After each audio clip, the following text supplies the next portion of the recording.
Hey guys, welcome back to Lunatic Astrology. I'm your astrologer, Lori Lothy, and we're all talking today about Mars and Venus. And yes, that blurry picture behind me is Venus and Mars lounging back there by Botticelli. Now, we're going to talk about Mars and Venus a little bit because in February, the two of them are tangoing together, but we're really starting today mostly with the Venus star point at exactly 18 degrees and 43 minutes of the sign of Capricorn. This is when Venus joins with the sun and they come together in a perfect conjunction. It's called a Cazimi. It's happening on January the 8th. Now, I really want you to stay tuned, please, if you can, and listen to how this works in your life. I'm going to talk about the cycle of Venus, what it does in its cycle, how it changes one area of your life for the better during each 4 and 8 year cycle. So hang in there for that. I think you're going to love to learn this material about what's called the Venus star point or the Venus Cazimi. And then we're going to do the all signs portion. I'm going to draw a card for each of you of how this particular Cazimi will reset your life for the next 8 years with a midpoint of 4. And we're going to draw from the New World Tarot, but I'm also going to give you a little quickie delineation using the whole sign house system for your rising sign. But you can also check out your sun sign and moon sign. People ask me this all the time. Your rising sign will be the most circumstantially accurate content. Okay? End of story. Like it'll just make the most sense. And then, hey, maybe if you're born in the daytime, take a look at your sun. If you're born at night, look at the moon, but always listen to sun, moon, and rising and make up your own mind. What is most accurate for you? Don't take my word for it, okay? Don't forget, please like and subscribe as I record this on January the 5th.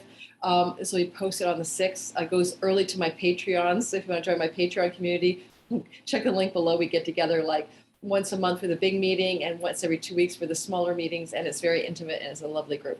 But in the meantime, as I record this, I am 6 subscribers away from 3,000 subscribers on my channel, which is my big goal for this year. I was trying to get there by the end of 21, but I'm still pretty close to the, we're just early in 22. So help me out. Subscribe if you're the first time listener and see if you don't like what I'm doing. And also check the notifications thing and a bell, and then you'll get notices when I'm posting.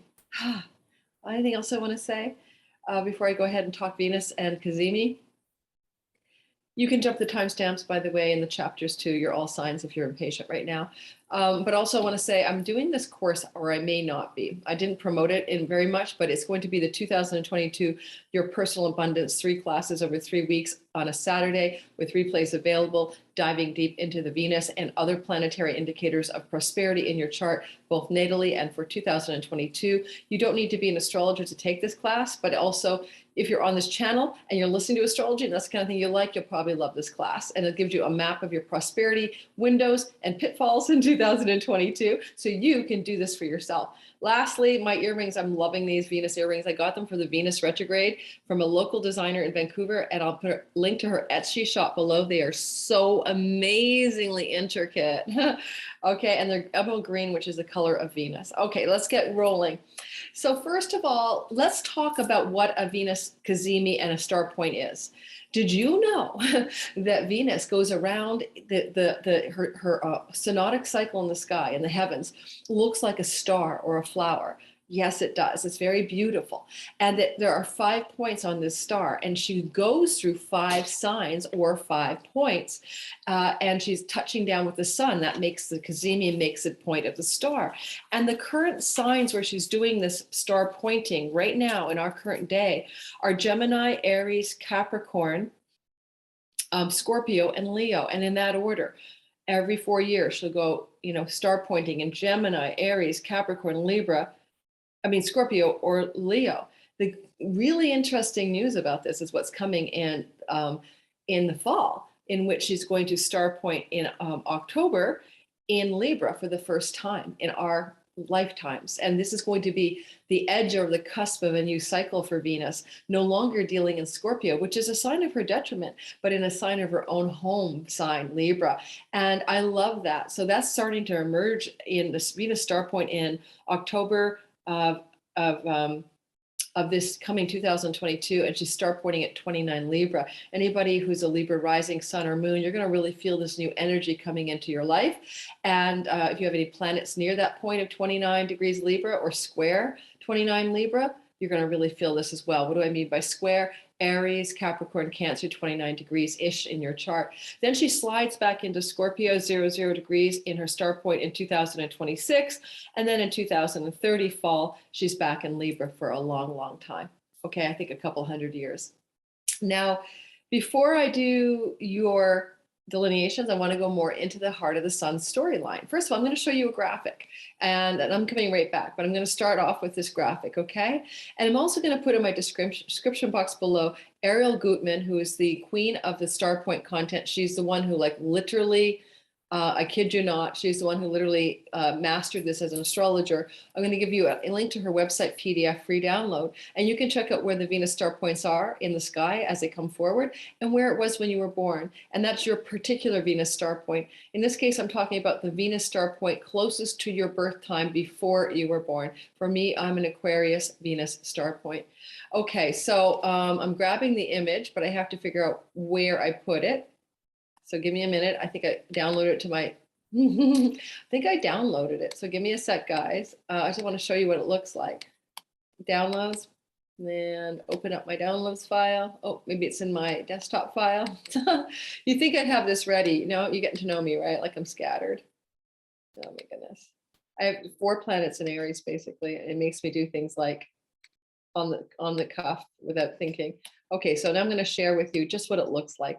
This is a graphic that you can get anywhere on the internet these days. This is created by Ariel Gutman and Arielle Gutman. I think it's like it sounds, Gutman, maybe double N. Anyway, so do you see how the sky looks, guys? This is what's happening. This is what Venus does in the heavens. Isn't that cool that she's a star? And, you know, you can see that these are where she goes around the circle, right? And right now she's in that Capricorn part of the sky. And remember, her order is kind of weird, right? So she starts in Gemini, and then she zags over to Aries, and then she goes over to Capricorn. Oh, she's going in a circle. That makes sense. And then she's going over to Scorpio, and then she's going over to Leo. Okay, so let's talk about the Capricorn story for a minute. Capricorn is, I think I got that right. Sorry, I'm not an expert at the Venus star point, but I believe that's the order. Oh, no, it's not. Oh my God.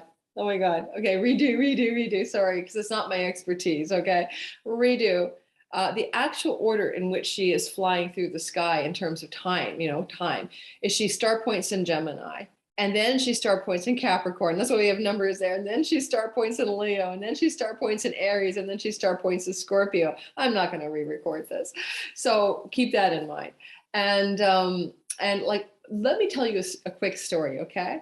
Back in October of 2018, she was star pointing in Scorpio. And I took a course with a Venus star point expert, Louise Eddington, astrologer colleague and friend of mine, when she does a shamanic journey work throughout the 40 days and 40 nights of Venus retrograde. You can't make this stuff up. And it was a star point in my 10th house of career. And so I knew that possibly I would have a change of career because I was Scorpio 10th house. And the star point was in a very sensitive degree in my sky as well, that indicated it could possibly influence maybe my trajectory and work. It was that very year, just after that October, that I signed up, literally a couple of weeks later, to study with my teacher, Achuta Baba of Nightlight Astrology, and learn Hellenistic techniques. And that was enough to jumpstart me from astrology as a side hustle and half-assed part-time thing maybe now and then, in addition to everything else I was doing for 30 years, to making it my full-time profession. So these star points can really, really reset you in some area of your life over the next 8 years. So I'm still in that reset. And I say 8 years because that was her retrograde star point in Scorpio, right? In 2018 October. So I could get a good 8-year run from that reset, in essence, is what I get from that, from retrograde to retrograde. So keep that in mind. And also I would like to say that she does go into the heart of the sun every 4 years. So for example, this is the movement of her retrograde star points in front of us. This is where she is sky hopping in these parts of the sky every well, it's not only retrograde. I apologize. So this is the Gemini point where she was in a direct star point in the heart of the sun 2 years ago. And that would have been in the summer of 2019. So I take that back. But I would say to you that my experience is the retrograde, tracking my life in hindsight, is watch those retrograde star points, particularly because Venus is like lingering for a long time in the sign where she's star pointing. So she's hovering and hanging in Capricorn, for instance, right now. Let's go back to me for a second. She's hanging out in Capricorn in the sky for 4 frigging months, back in the last Capricorn star point period, as well as now. So the now time frame is November, sorry, my brain, around November the 5th to the first week of March. That's 4 months in one sign. So for me, Capricorn is my 12th house of letting go of addictions and spiritual insight and liberation and all of that. And you can't make this stuff up. But the last time she was in Capricorn and doing her retrogradation, okay, version of reality into the heart of the sun. So we're going to go through some of those time frames, but that one was way back in, I got my little exact date of that. That particular star point happened in 2014 in the month of January. And she was retrograding in Capricorn, so she was there for a long time. So back in 2014, for me, it was the beginning of the first time I took in a hiatus from alcohol. I did a 40-day wine cleanse. I didn't even know that Venus's number is 40 days. And I also ended up studying with the guru and getting a little bit of top-up of enlightenment stuff, although that guru turned out to be not my cup of tea. So you can see that I was doing very 12th house things back then. I want you to take your own life, and I want you to track the dates I'm about to give you. This is where you can have some fun with this Venus star point story. I'm going to tell you if she's retrograde or direct when I give you these dates. And I want you to know that when she's retrograde, that means she's in Capricorn for a long time, like 4 months. So it's a really saturated part of your chart. Venus is really working it for you. So we're going to go in the order of history. 1998, Capricorn, 26 degrees. Oh, yeah, 26 degrees of Capricorn, January of 1998. So that means she was direct. So she was just in there for 3 weeks. It wasn't a long time. And that was her direct star point. Then we have her in 2002. She is retrograde. So she's 4 months in Capricorn, and she star points in January at 24 degrees Capricorn. So you know she's moving backwards in her star point. Pay attention. And you're going to track your own life if you want. Then in 2000 and I did 2002. Then in 2006, January, she's only 3 weeks in Capricorn, going direct at 23 degrees star point of Capricorn. Then in January of 2000 and, oh, I missed 2010. Sorry, guys. Go check out 2010. I screwed it up. Well, I'm not going to screw up. I'm going to go check out 2010 and report right back to you. I have a better idea. I'm going to show you Ariel Gutman's PDF that you can download, and the description box below will give you the access to that download, okay? It's a free download on her site. So I think you're able to see what I'm looking at. You see what I'm doing here? So it's literally 2010. I forgot to jot it on my index card. Okay, so we're going to the 2010 star point in Capricorn. I know this might look really hard for you to see. Let me try to blow it up. Sorry, guys, I have to blow it up so you're not squinting into this screen, but it's the best I can do with the screen share on my Zoom. So you can see as I go through the story, I hope you can anyway, my hope is you will be able to track a little with me, that we're looking for the 2010 star point in Capricorn. So 2010, January 11th, she was at 21 Cap and she was moving direct. So she was only in Capricorn for, like, literally, as you know, direct motion, roughly 3 weeks. And then we keep moving forward to the next Capricorn star point, January 11th, 2014 retrograde. That's a 4-month journey through Capricorn. And she's star pointing in Capricorn on January, and it's at 21 Capricorn. So you're getting the gist, right? And then if I keep going through this chart and through the sky, we'll continue on that narrative. So in 2018, she went direct at 19 Capricorn. And in 2022, she's stationing at 18.5 degrees of Capricorn. Now, one of the things I want to point out about this that I find fascinating is that Libra is an air sign, and that is a sign that is special to us in this time of our history as humanity goes forward, lumbering along through all of our problems. I fixed my little thing. And that is that, you know, Jupiter and Saturn have a synodic conjunction cycle every 20 years or so, and they can join together in the sky in one of the signs. And for 200 years, it's been earth signs primarily. It has been earth signs. And we've been going through this time in our lives. It's industrial revolution, pollution, corporatocracy, bureaucracy, Capricornian, earth signy, earthy energies, big earth energies. But now it's started the air cycle. And the air cycle tiptoed in, by the way, back in 1980, when in May of 1980, the synodic cycle of Jupiter and Saturn, the great conjunction, the conjunction of kings, tiptoed into Libra. All right, keep that in mind. And then now we're in the synodic cycle of air, Aquarius. That was from the December 20th, 2001, December 21st, 2021, joining of Saturn and Jupiter. And that means that the air is taking over invention, technology, group dynamics, communications, etc. We're just moving into an air element. I think it's going to be the end of our desperate pollution of Mother Earth and finding solutions to that. But I find it fascinating that if you think back to the 1980s and 90s, which was the inaugural energy of the synodic cycle of Venus, of Saturn and Jupiter co-joining in Libra, it was like, go back and remember what it was like then. That was the royal wedding, Libra, it's about one-on-one relationship that was between Princess Diana and her husband Charles. It was a time when we had a lot of cool songs on the radio. Go back and listen to the music of the day. Love songs were a big deal. Ballads, ballet, what do you call it? Duets of love, duets were big. And what was the other thing I want to call it?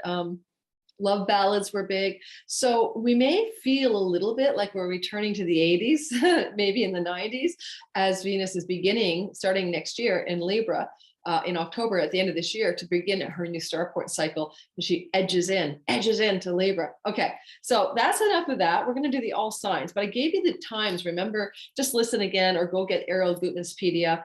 Go back and track how these Capricorn cycles have worked for you. I did it for me, and they're so amazingly accurate. And of course, if you're an astrologer type or astrology buff, don't just look at the sign. The whole sign house is best, I think, but don't just look at the house and sign placement of where she's doing the Capricorn story. See what degree it is in each time and whether it has any meaning in your sky. For example, for me, this new 18-degree star point, okay, is going to be in a relationship, right, from Capricorn to my 14-degree sun in Aries, and also to the asteroid Pallas Athena at 17 degrees of Aries. So I'm getting activations by square of my sun in the house of writing. I just started writing a great fiction novel, and Athena, the goddess of knowledge and wisdom, and she's also associated with astrologers. So look to see what else is around in your sky, that 18-degree mark, especially not necessarily in the signs too close. I don't do semi-sextiles and in conjunct. So let me just be really clear here. It doesn't necessarily work for everybody if you have something at 18 degrees. It will work less for you if you have a planet near 18 degrees, I'll say with 3 or 4 degrees of that, if you are the following signs. Okay, just track with me for a sec. Okay, I'm giving you the aversion signs. Okay, Sagittarius, Aquarius. So if you have things at 18 degrees of those signs, don't bother even thinking about looking. It doesn't really matter. Similarly, Virgo and Cancer. So I'm just talking about planets at near 18 degrees of those 4 signs, right? Virgo, Cancer, Aquarius and Sagittarius.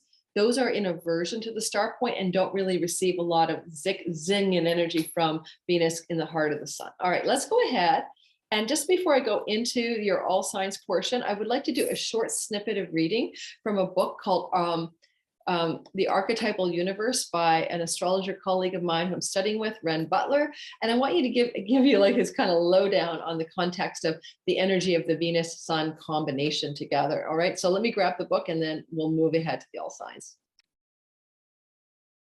So guys, this is the book, The Archetypal Universe by Ren Butler. I do love this book. I just got it like a couple months ago. I'm studying archetypal astrology with him, and I'm really enjoying this particular way he combines planetary energies from the archetypal perspective. So that's a whole astrology thing from the Rick Tarnas school kind of thing, of a kind of astrology looking at it from only the archetypal and the aspectual relationships.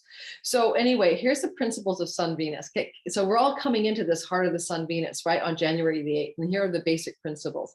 A warm and friendly nature, radiant love, grace, harmonious, self-expressive, happy, fun, play, sweetness, and light, tendencies toward vanity and self-love.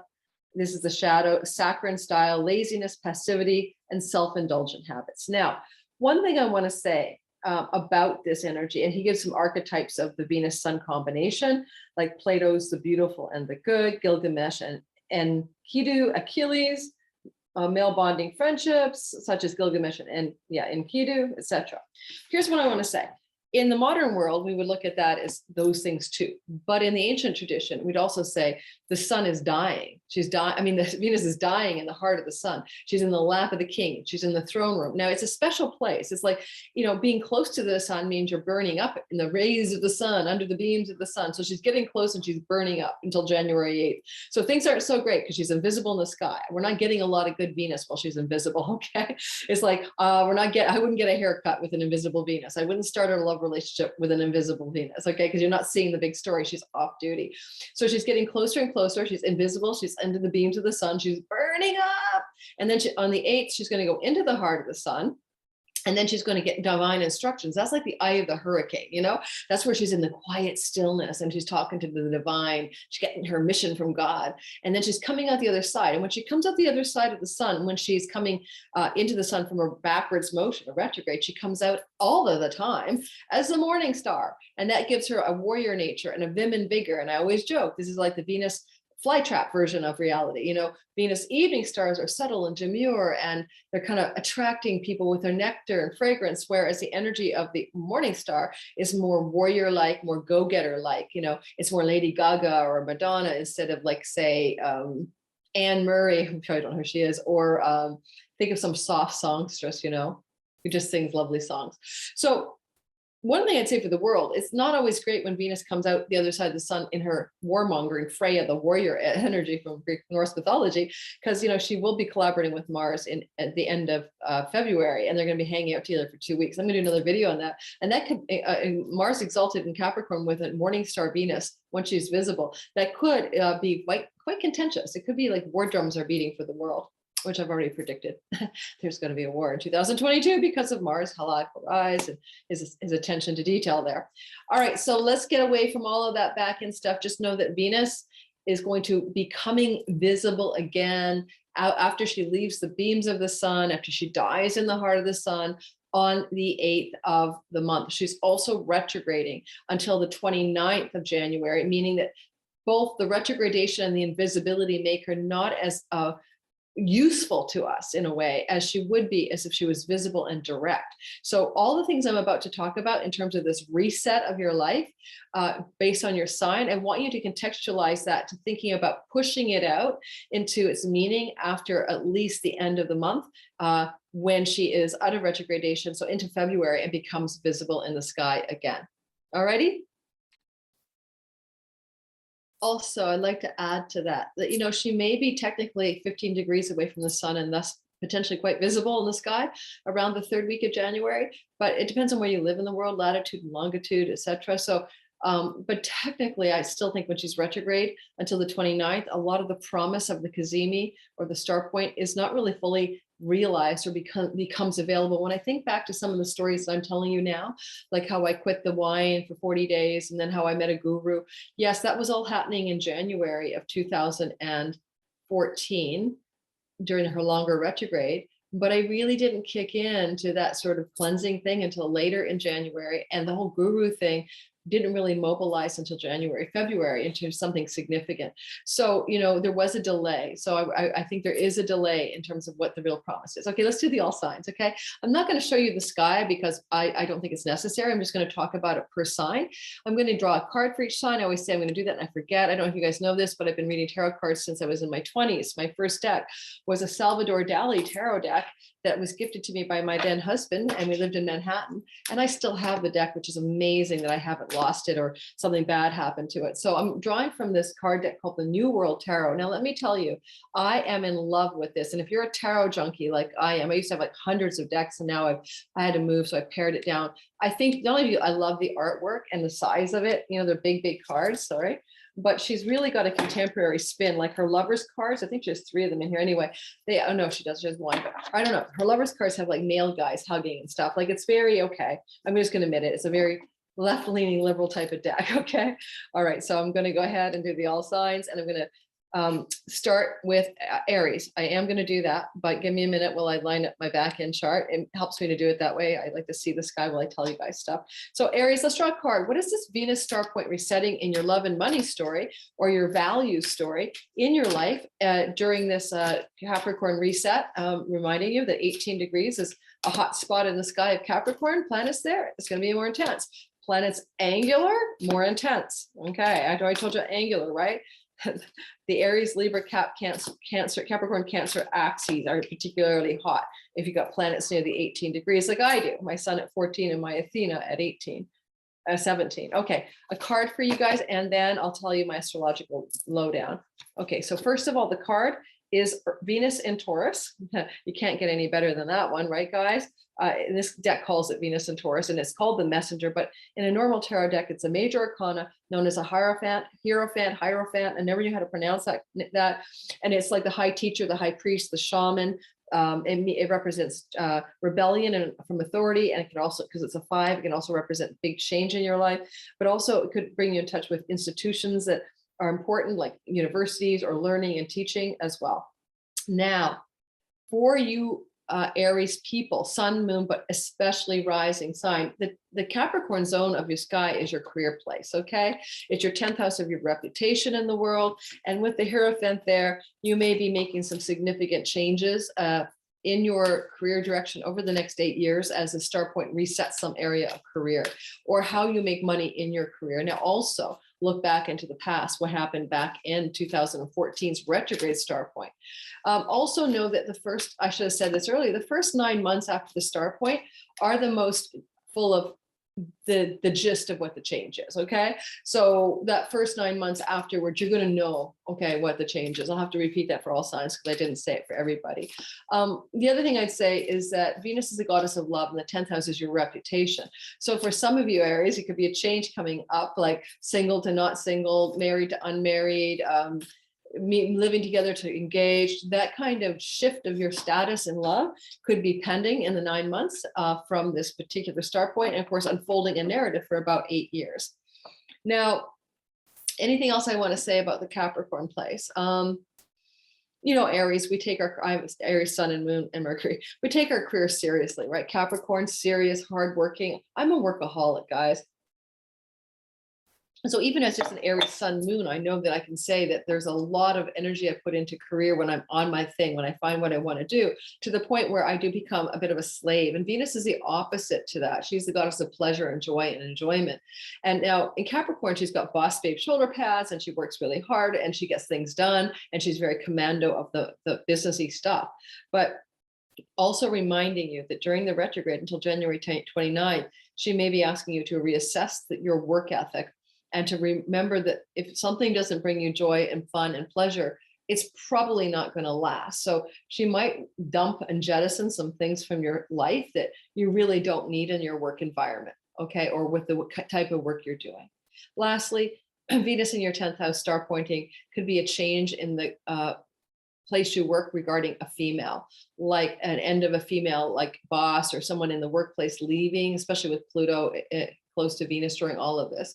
And that may benefit you that some higher up female authority is leaving your workplace. And it doesn't have to necessarily be a female authority. It could be anyone in authority really that you may have enjoyed being with leaving the workplace. And that may be of benefit to you in the big picture. All right, let's keep going. And guys, everyone's got Omicron, everyone. And I've been feeling like a scratchy throat for 3 days, a low grade headache for 3 days. I know I probably should get tested, but we can't get tests anymore. And I thought if this is Omicron, I haven't got the night sweats yet. I'm really glad because then, wow, this is mild. You know, you're going to share my vaccine status with you or not? No, I'll keep it secret. Next, Taurus, sun, moon, and rising sign. Taurus, sun, moon, rising sign people. Let's draw a card first, and then I'll talk about the fact that this Venus star point is in your 9th house of higher education, foreign lands, book publishing, your relationship to your religious beliefs and philosophies about life, the house of the father from the Vedic astrology perspective. Venus is coming into the heart of the sun, remember, at 18 degrees. Do you have planets, angular especially, okay, at 18 degrees, Cancer, Capricorn, Libra, or Aries, then these planets will feel it a lot more. Second of all, remember that this will influence your life for the next 9 months most effectively, giving you kind of like the overarching theme of what has been reset for you that may play out for up to 8 years. Okay. When I think about my Venus star point back in 2014, where I got involved in the guru story and the enlightenment story really deeply, that's obviously something that played out on and off for me since then. I actually went to Costa Rica to study with somebody as well. I think it could be the death knell of that part of my path completely. Like looking for the teachers, I guess. Oh my gosh, I'm getting a lot of major arcana. So for you guys, it's resurrection. This card says judgment, okay? But it's the 20th card of the major arcana. It's also called resurrection. It's Mars. In this card, it says Mars and Aries. That's how she delineates it. New World Tarot.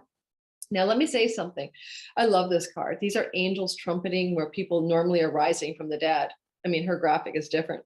And it's kind of like a coming out of the place of being dead and into some new life and hearing a call and rising to hear the call. Now, for some of you Taurus, because it's in the house of higher education, there's no doubt about it. You may be going into a higher educational setting like my Taurus son, daughter, and you may find that this is like a rebirth for you. And my daughter was at McGill and now she's going to Simon Fraser University. And I think that's going to be a real exciting time for her. I think she's going to love it. And then the second thing is finishing your studies at a different school. If you want to go to a foreign land or travel or move to a foreign shore, pay attention for the next 9 months. What is Venus doing that she could propel you towards foreign lands or foreign shores? Is it just a trip? Certainly there would be a trip, right? Because of her reset in your 9th house. But is it a trip or is it a move to a foreign shore? My Taurus daughter is a US citizen and a Canadian citizen, and so is her boyfriend. So maybe that would happen for them. Who knows? But the reset of this idea, I remind you, it's the first 9 months afterwards. So until the fall, until October, that you're going to know what the real message is that this morning star Venus has given you, Tauruses. All right. But it feels like a real resurrection for you guys. And I love the feeling of that card rising up to new life in that 9th house part of the sky. Okay. Next, we're doing Gemini. And let me just say, as I go forward, Gemini folk, I'm just shuffling a card for you. 2 major arcana right away. You guys have this energy of Venus in the heart of the sun dying to be reborn in your 8th house of money that doesn't belong to you, like a bank loan, like an inheritance, like a mortgage, like a credit card debt, like a government stipend or grant or dispensation, spousal money as well, co-shared monies, business partner and love partner monies. Now, here's the deal. It's not the earnings money, really. It's these other things like investments you've made and how they may be creating dividends for you. So this is a reset button at the 18 degrees of that part of your sky. And it's the first time it's been at 18 degrees. So it's got a new quality to it than, say, 2014's retrograde star point or 2018's direct star point. Was it 2018? My brain went offline again. Yeah, 2018, January. So what I want you to do is look to see if you have planets angular, as I said to everybody else. Do you have any 18-degree-ish planets in Aries or in Libra or across the way in Cancer? Because if you do, you're going to feel there's a reverb, coming from the Aries 11th house of good spirit and from the 2nd house of your earnings and from the money luck house of your Libra 5th. So I want you to look for angular connections to this. Okay, now moving to this sky. Well, certainly there's a money reset here. So that's pretty darn good. And given that we've got Pluto up there, it's a pretty dramatic one. And we've got Juno up there, and that means the goddess of committed love and fidelity. It could be about dividing assets that come from partnerships, business partnerships, or marriage partners. But also it could be collaborations and alliances that are going to change your money story. Look until the January to October, so you know what this story is about. It will unfold then. And also make sure that you understand that probably not until the 3rd week of January, or even after she goes direct, 29th of January, do you start to see the real story here. I can't believe it. I shuffled and I spread the cards, guys. And what do I get? Another resurrection. So rising from the dead, whoa, for you guys, just like we got for the last sign. I mean, you can't make that up. after shuffling. So you guys are really having a financial resurrection. Lastly, the eighth house has to do with sexual intimacy in some people's books, and deep secrets as well. With a resurrection, you could rise up from some secrets that have been hidden that are now told and relieve you of the burden of keeping them or them being kept from you in the next 9 months. And you may also rise up to more sexual intimacy and emotional intimacy with a love partner. All right, I'm moving on. Like, I cannot believe I drew that card twice. Is that even possible? Now, Cancer, you're angular to this, right? You're across the way. This is happening in your seventh house, opposing you. This is, again, Aries and Libra, Cancer, Capricorn, any planets at 18 degrees. And for you guys as a Cancer rising, sun or moon, but it's in your energetic 10th house and 4th house that you could have angular connections. So therefore, even though the star point is happening in the 7th house of significant others and relationships to them, business and love partnerships, we can reverb to your 10th house and your 4th house, your home, your nest, your root, your private life, your career, your reputation, and your work. Now, if you have planets near 18 of the 10th house of work and career, the 4th house of home, or your ascendant or sun or moon are close to 18 degrees of Cancer, you're really going to have a lot of big change coming. Okay. A lot of shift is going to happen throughout all of those potential areas of your life. So what is the card that goes with this? Because certainly a Venus star point reset every 4 years, say you're married for years, doesn't mean the end of a marriage, right? But it can change the terms of the relationship. So a lot of people who are Cancer rising are continually having to regenerate and renew their relationship over and over again, because the star points in Venus keep happening in Capricorn every 4 years. Remember that, guys. You guys are always going through this reset button energy. It's a lot for you guys, reminding you like it was back in 2002, 2006, 2010, 2014, 2018, 2022. Woo! Now this is the 18th degree. So as I said, it's different by degree. So that's what I want you to focus on. Do you have any planets there? Oh, I need to move. I'm on a stool. Let me change my position. And I'm not getting comfortable now. My foot is going numb in this stool. So forget the stool, stand for a bit. So you got the Messenger. I cannot believe I drew that card. I drew that card for the first sign, Aries. I'm shuffling, guys. You can hear it, right? Then I'm fanning and I'm calling a card out. So again, this is Venus, Earth, Taurus. This is like the Hierophant, the teacher. Now, sometimes this is the institutions of the light of life, like the marriage institution or the university institution. So is there any chance that some of you are having some shifting of energy that you're going to be aware of in the 9 months that follow this Venus star point regarding the themes of institutions? Okay, that's where I'm going to go with that. Also, you could be finding that you want to make some big changes in your marriage or your significant business partnerships, because one of the energies of the number 5 is change. So you may be definitely making some big changes. Oh, I like standing better. I need to get a drafting table and do these videos standing. Okay, so there's change in your significant relationships to business partners and love partners, marriage partners and stuff being reset by a very aggressive morning star Venus. Look to the next 9 months to see how that might play out, especially wait till she's fully visible in the sky and she's direct, let's say after January 29th, to get more clues as to what's really happening here for you. All right, guys, let's move on. I want to keep this a timely manner because I've got a client I need to be ready for. So let's continue. Now we're looking at Leo, sun, moon, and rising sign, especially, of course, always most accurate rising sign. Now, Leos, I'm going to shuffle, and I can't believe I keep drawing the same cards. There's just no way. The odds against that. I mean, you guys are seeing I'm doing this, right? I promise you this is not a loaded deck.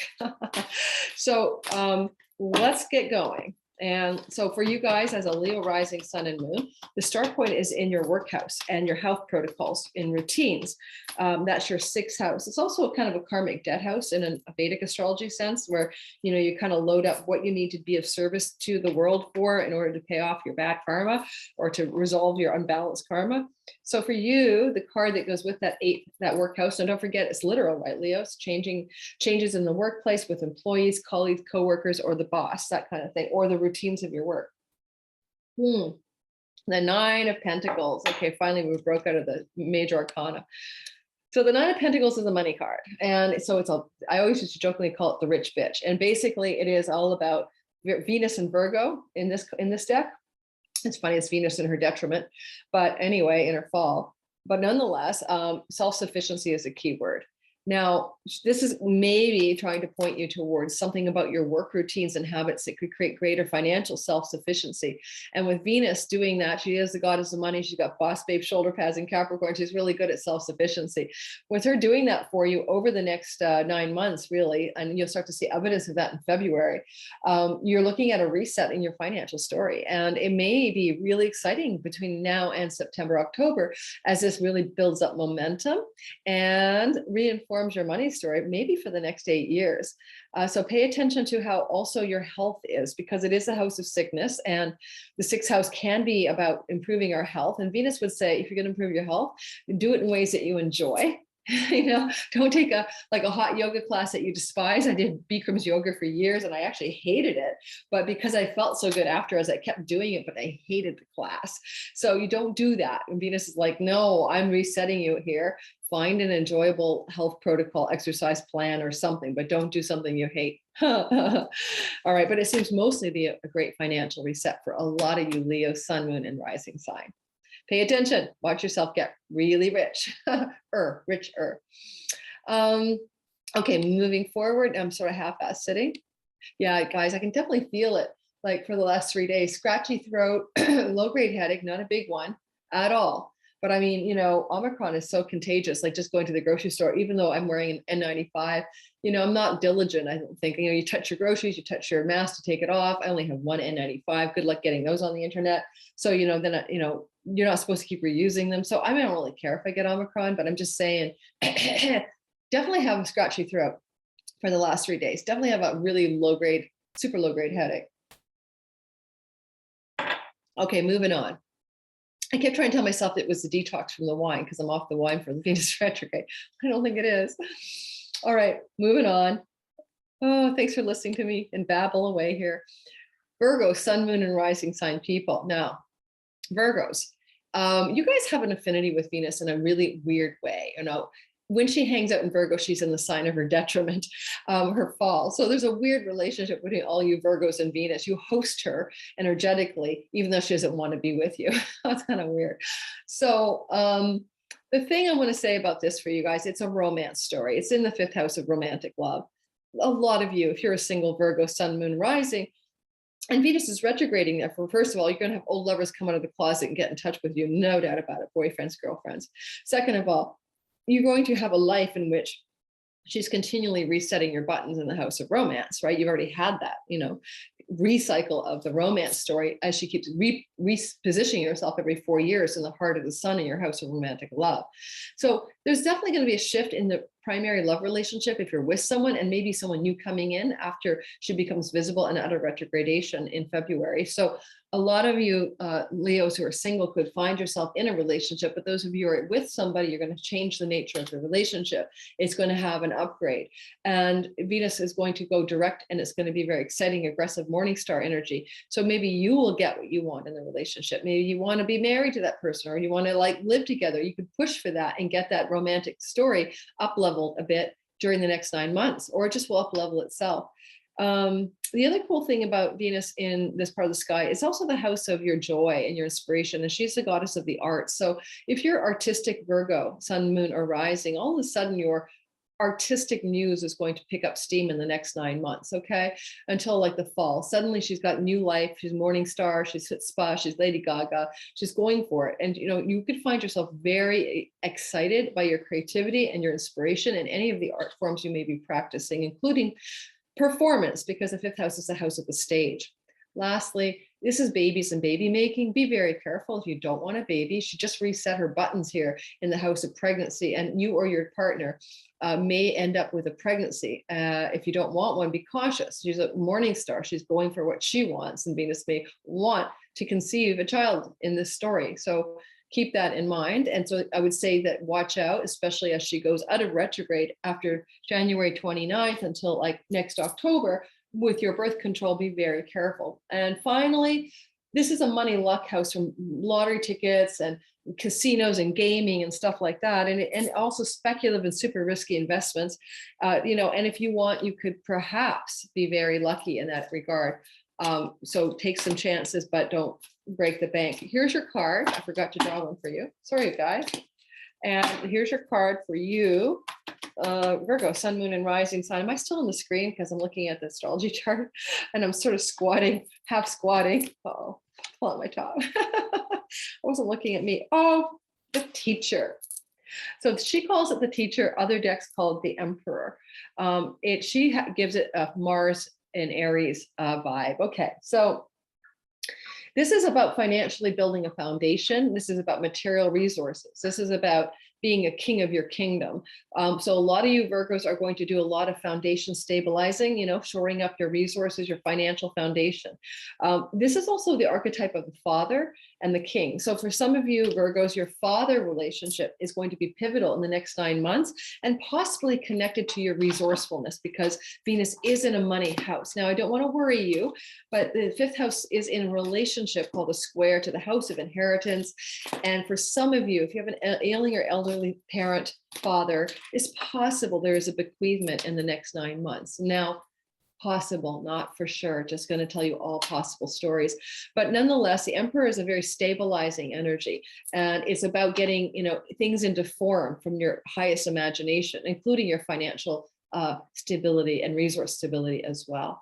So keep that in mind. That's kind of a theme that comes with this Venus star point for you guys in the sky. Moving on past the Virgo folk to the Libras. Now, hey, Libra, you know, you are very much involved in this because Capricorn is angular to you. Capricorn is square you. Capricorn is 90 degrees away in the fourth house. So do you have your sun, moon, or rising sign, Libra people, anywhere near 18 degrees? Do you have planets near 18 degrees of Libra? 18 degrees of Cancer, your 10th house of career, 18 degrees of your 7th Aries house of primary love relationship and business partnerships. If you do, you're going to really, really feel the reverb from this particular Venus Cazimi. Now, for you guys, because this is happening in the house of real estate, home, domestic, private life, and land, there is no doubt about it. Some of you are going to have some kind of change in your home life. Some of you Libras may buy new property, sell, move, rent, lease, change your home in some significant way. Now, Venus is a goddess of beauty and refinement. Mars will be visiting with Venus in February. I bet some of you will do renovations, expansion, and construction in and around your home.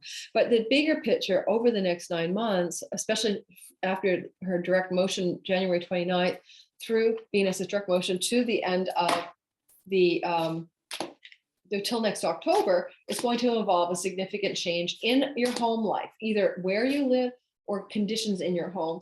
So Venus could bring in a friend, a female friend who's going to live with you, or if you're a guy and you're hetero, then a girlfriend who wants to move in, or something like that, you know.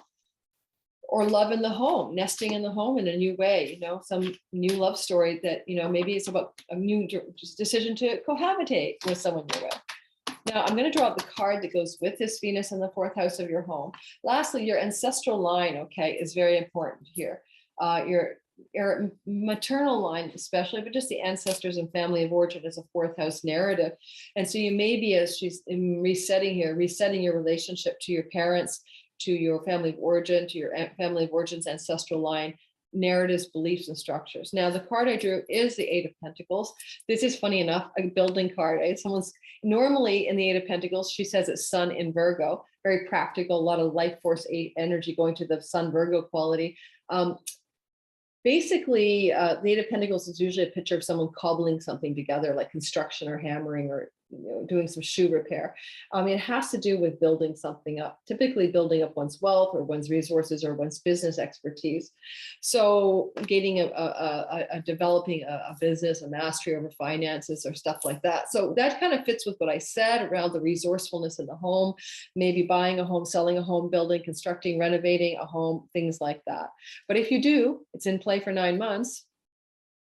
And it does sort of reset you for the next 8 years. So you got to think in 2 phases there. Alrighty, I think I'm going to move on. I hope that's useful for you Libras. And interestingly, I've got a Libra in mind. I know that she's become the queen of, you know, buying and cobbling homes together in new ways. Okay, so let me go ahead. I lost my screen. I am recording. Oh my God, thank God. I had that am I recording moment that hits me constantly when I'm doing this stuff. So after Libra is Scorpio. Scorpio, sun, moon, rising sign, especially you guys who are rising. So reminding you that this is going to be impacting you from your, well, telling you from your third house of short-term trips and travel and skills-based learning and education, online media and social media platforms, writing, self-expressing, marketing, selling stuff. And did I say trains, planes, and automobiles, travels, trips, things like that, domestic especially, and siblings, aunts, uncles, and cousins, but primarily siblings, extended family members, basically. And lastly, your local neighborhood, you know, your coffee shops and cafes. Have you noticed how busy that third house, Cadent third house is? How many delineations does it have? Like what's left out? The kitchen sink, you know? So everything but the kitchen sink. So for some of you Scorpios, there's a lot changing of the guard in the neighborhood that you live in. Your relationship to your extended family, siblings, and aunts, uncles, and cousins. Things to do with writing and expressing yourself, especially writing, are activated. And Venus here, she is very artistic. She rules all the arts, but writing included. So you might write a very practical thing here, Scorpios. You write a manual, an instruction book. It is Capricorn. Or historical fiction. It's not very flights of fancy, right? Your Capricorn third house. What card goes with this? She's resetting you down there, resetting your third house buttons. Oh, another major arcana, the Justice card. So it's probably because Pluto's co-present. This is Venus in Libra.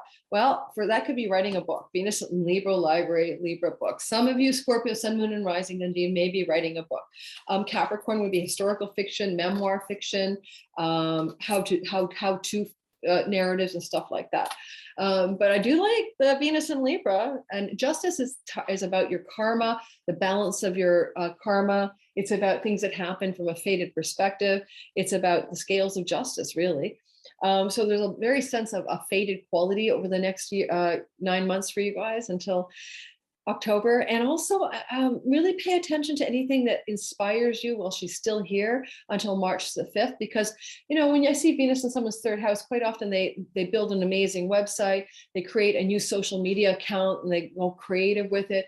They do write things here, you know, and get really into the writing, any kind of writing, even songwriting, just writing, you know, the idea of expressing yourself creatively, you know, as a lyricist, a composer, as a writer, anything like that, as a software developer or a website builder, anything like that. All right, anything else I want to say about it? It is a sextile to your ascendant. I should have done that for everybody, but it's very flowy, harmonious energy toward you, even your, you know, rising sign Scorpio more so, but derivatively sun and moon as well. It's like you're getting a flowing energy towards your identity from this. Now, if you have your sun, moon, or rising at 18 degrees or near it, you know, Scorpio, you're going to feel this as a flowing and a positive reset button from Venus in your third house. Of course, go back to 2014, the last retrograde reset, and ask yourself, what were you doing in 2014 that she may be now shifting you into a new direction? What kind of reset did you have way back then? Go think about January of 2014, and then, you know, February and onward until the fall of 2014. What was changing then? Did I draw a card for you guys? Yeah, Justice. Oh my God. Sagittarius, sun, moon, rising sign. Okay, so first of all, the energy is in your second house, okay? And as I said before, you're kind of in an aversion to that. It's less intense for you than some of the other signs. Now, it doesn't mean you don't feel it, okay? It doesn't mean it's completely off duty. It is in your money house of earnings, and you know there's a reset here in the flow of revenue, earnings, and resources and possessions that you're going to experience with this Venus reset. Like it can also be something like selling a car or home or something that you own, and she may be, as she resets, go back to 2014, January, and add, you know, 9 months. What did you buy a house, sell a house, sell a possession?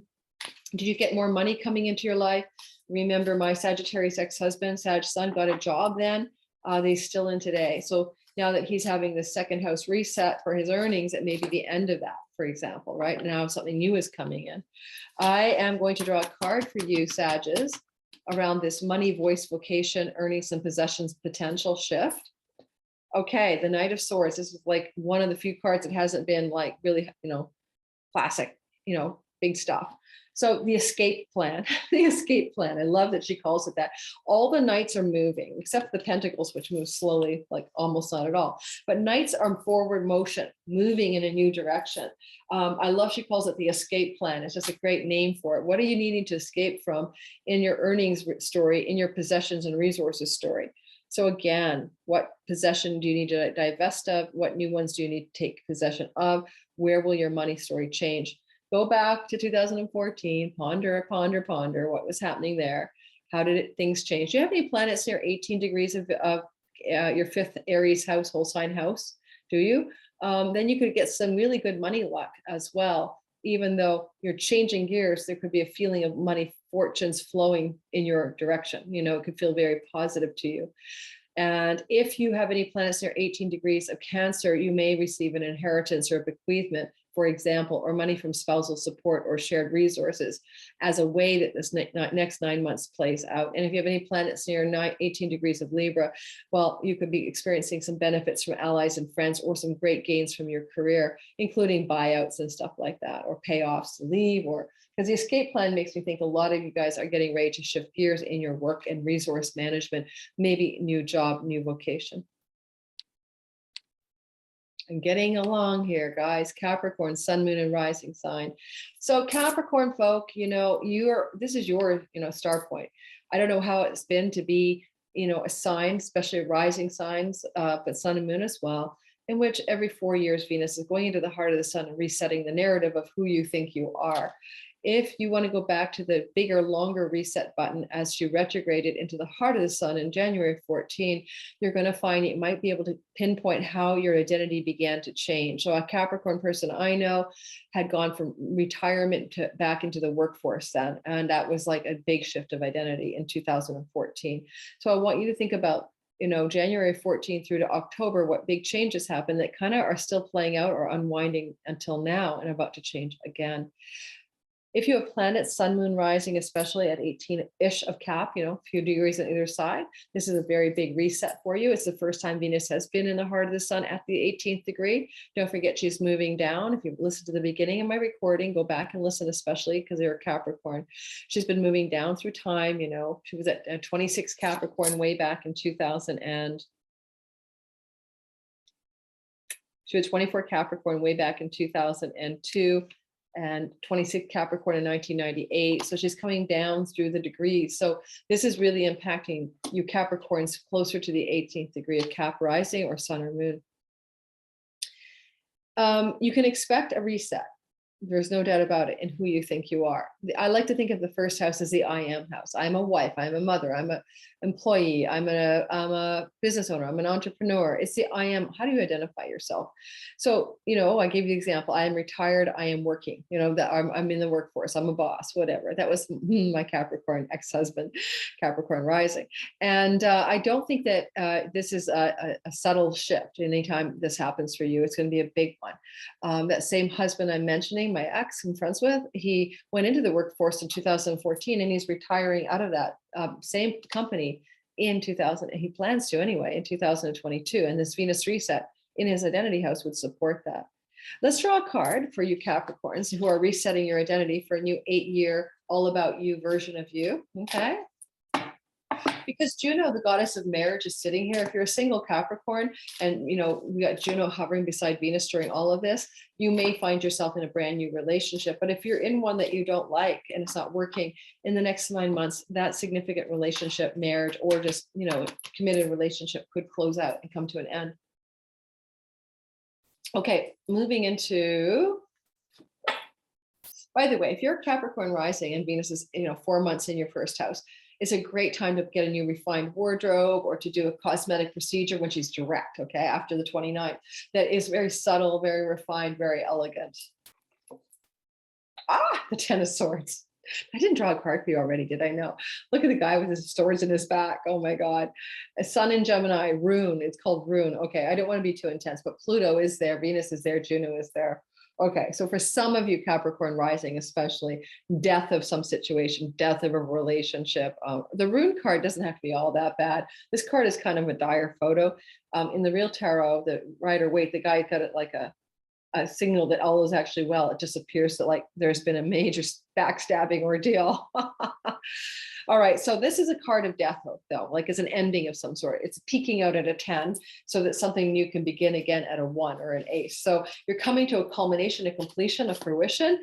The rune card is a little concerning. Be cautious that with Pluto in there as well, and Juno, Pluto, the god of secrets, Juno, the god of partners, business and love, possibly secrets from a partner, business or love could be spilled. It will disturb your well-being and your mental peace in the next 9 months. Sorry, Caps. I didn't mean to give you a hard time, but that's what I'm getting. All right, here's me. I need some water, but I don't want to. I'm on a roll. I got to finish. All right, so Aquarius, sun, moon, rising sign. All right, let's go. I'm a rising sign, 16 degrees ascendant, in case you're wondering. I don't care if anyone knows my birth info. All right, so first of all, for us, this is happening in a subtle place. We're one of the aversion houses. It's happening in the 12th house of our dreams at night, gurus, spiritual inclinations, addiction, self-undoing. I told my story earlier. I got off wine for 40 days for the first time ever. My first big wine cleanse happened in 2014, when the last time Venus was resetting in my 12th house, our 12th house Aquarius is. Now she's resetting with the same intensity she did in 2014. Ever since 2014, I've done regular every year, 40-day or more. Like in 2020, I did like 5 months without wine. So that story's been ongoing. Now, what is she doing this time? I'm writing a book called The Wine Lover's Middle Way. I own the domain, and I'm hoping to reset my relationship to wine where it's not an all or nothing proposition. Like I'm off of it for 40 days and then I'm back on and I'm off. No, I want to learn the middle way here. So if I find out what that is, I'll let you know.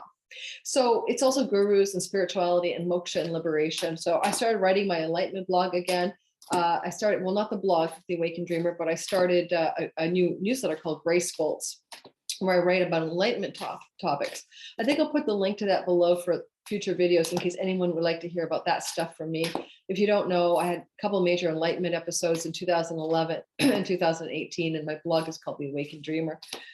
All right, so for you Aquariuses, I just gave you a whole rundown. Enlightenment, self-undoing, self-sabotage, addiction. This is the house of hospital. Somebody you know may be in a hospital because of this.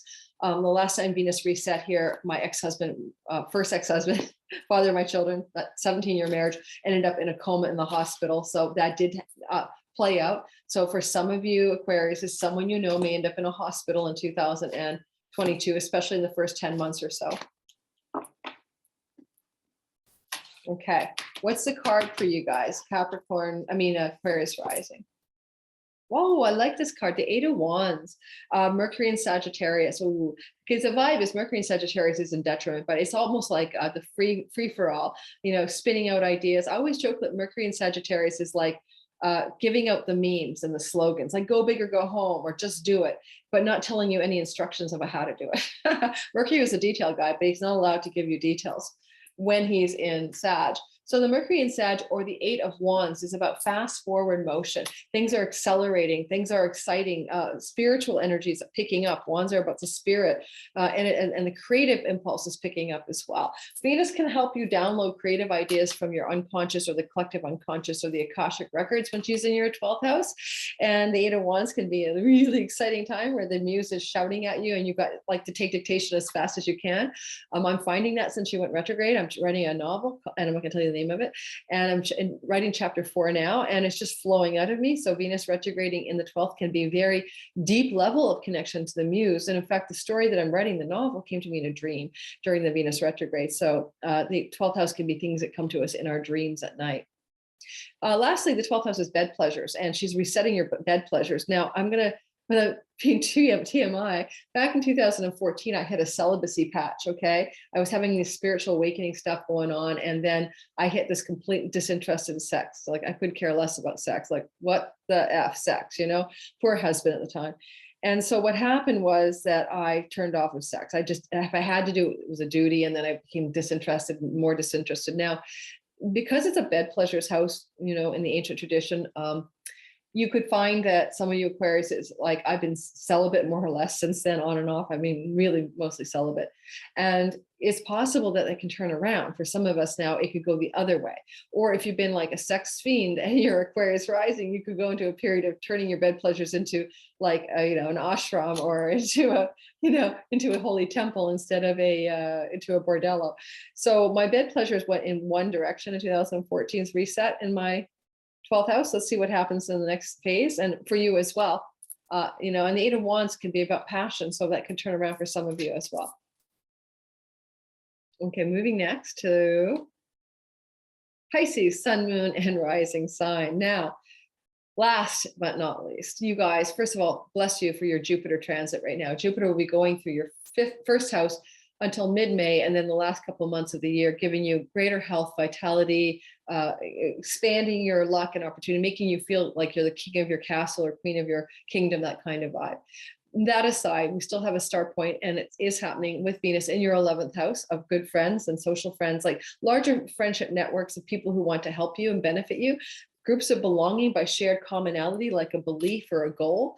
The 11th house is a house of good spirit and brings karmic rewards that are due you. And it's a reset. Go back to 2014, you Pisces, and ask yourself what changed in your larger social circles during that time. So my sister is a Pisces rising. I believe that's around the time she moved to the United States from Canada. And then she moved away from her family and any of her connections in the country of Canada to the US. So that was a wholesale change of her social networks during that Venus reset in 2014 in Capricorn. Now, the Venus star point this time at 18 means that if your rising sign, Pisces, is anywhere near 18 degrees, or your sun or moon, you're going to feel this reset more strongly. And so remember that. Secondly, this is a flowing energy, a harmonious energy from Venus reset applying to your ascendant. So it is going to bring good changes of those social networks and social groups, and a positive financial gain is possible as well. It's a house of great gains from the 10th house of career. So you may find that in the next 9 months, your earnings picks up pretty significantly during the reset button period. And it does reflect something that will last about 8 years. Change of social networks, change of your dreams, goals, and wishes as well. Did you reset your deepest dreams, hopes, and wishes for your life? I believe, I'm going to use my sister, she's Pisces rising. She was doing a lot of fiction writing, and then she started to go into more of the occult mysteries and tarot reading direction. So back in 14. So ask yourself what direction of your life is resetting. Your identity is connected to this in this particular sky, this karmic and cosmic rewards house 11. But it's also the house of your deep wishes for your life. If you had a fairy godmother or a genie in a bottle saying, what do you want? This is where the answers come.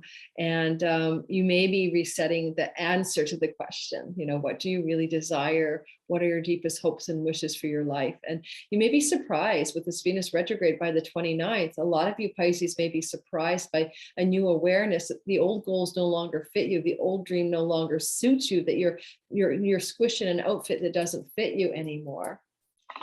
Now, this is the 11th house, and it is activating across the way the 5th house of children and romance. So there's maybe changes there too. Romantic partners and children relationships may be resetting as well.